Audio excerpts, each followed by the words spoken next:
પોરબંદરના નટવર ચોક માર્કેટ વેપારી મંડળ દ્વારા સમૂહ સત્યનારાયણ કથા અને રામધૂનનું આયોજન કરાયું હતું, જેમાં મોટી સંખ્યામાં વેપારીઓ ઉત્સાહભેર જોડાયા હતા.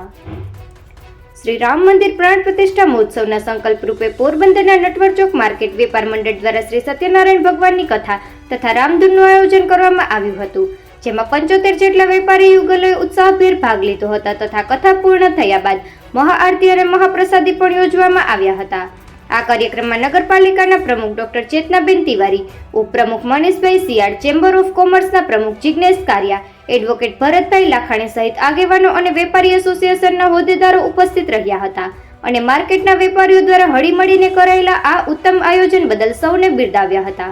અહીંના વેપારીઓ દ્વારા ગત 22 જાન્યુઆરીએ શ્રી રામ મંદિર પ્રાણ પ્રતિષ્ઠા મહોત્સવ નિમિત્તે પણ સમગ્ર માર્કેટ સજ્જડ બંધ રાખી સવારે રામધૂનનું આયોજન કરાયું હતું, જેમાં મોટી સંખ્યામાં વેપારીઓ ઉત્સાહભેર જોડાયા હતા અને બહેનો દ્વારા રાસ ગરબાની રમઝટ બોલાવવામાં આવી હતી. ઉપરાંત અહીં આકર્ષક ઝૂંપડીનું નિર્માણ કરાયું હતું, જેમાં પ્રભુ શ્રી રામની સ્થાપના કરવામાં આવી હતી. આ દર્શનનો લાભ પણ મોટી સંખ્યામાં લોકોએ લીધો હતો. ત્યારે હજુ પણ સૌ સાથે મળીને વિવિધ તહેવારો અને પર્વોની ઉજવણી કરે છે તેવી શુભેચ્છા પણ વેપારી અગ્રણીઓએ પાઠવી હતી.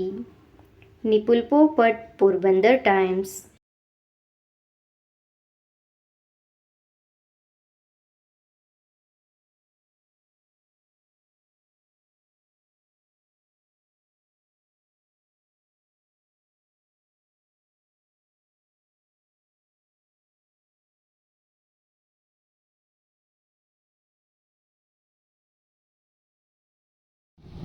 હું જિગ્નેશભાઈ કારિયા, પોરબંદર ચેમ્બર ઉપરના પ્રમુખ તરીકે જણાવું છું કે ગઈકાલે નટવર ચોક એટલે માણેક ચોક વિસ્તારના જે કરિયાણાના વેપારી છે, ત્યાં માણેક ચોક વિસ્તારમાં જે નટવર ચોક જે છે ત્યાં આજુબાજુના કરિયાણા સિવાયના બીજા જે કંઈ પણ વેપારી જે બધા સાથે મળીને હમણાં જ્યારે રામ જન્મભૂમિનું જ્યારે લોકાર્પણ થયું ત્યારે પણ એ લોકોએ લાઇટો શણગારી અને ત્યાં ખૂબ જ આનંદથી ઉત્સાહ ઉજવ્યો હતો.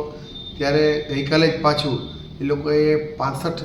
કપલ એટલે કે 130 વ્યક્તિનો એક સત્યનારાયણની કથાનું આયોજન કર્યું હતું અને બીજા બધા વેપારીઓ અન્ય લાભ લીધો હતો એમાં મેં જિગ્નેશભાઈ કારિયા, હું પોતે ચેતનાબેન તિવારી, પોરબંદર નગરપાલિકાના છાયા પ્રમુખ, તેમજ એડવોકેટ ભરતભાઈ લાખાણી, એ આવા તમામ આગેવાનોએ ત્યાં ગઈકાલે મહાઆરતીમાં ભાગ લીધો હતો અને ખરેખર ખૂબ જ સારું કામ કર્યું હતું વેપારીઓએ કે જે આટલા વર્ષોમાં કોઈ દી ન બન્યું હોય, કોઈક કાર્ય થઈ રહ્યું હોય ત્યારે ત્યાંના વેપારીઓને ખૂબ ખૂબ અભિનંદન આપું છું. એક આ સંગઠન કરીને જે બધા વેપારીઓ ધાર્મિક કાર્ય કરી રહ્યા હોય ત્યારે આવતા દિવસોમાં પણ વધારે સારું કાર્ય કરશે એવું એ લોકોએ જણાવ્યું છે અને ફરી પાછું એ લોકોને અભિનંદન આપું છું.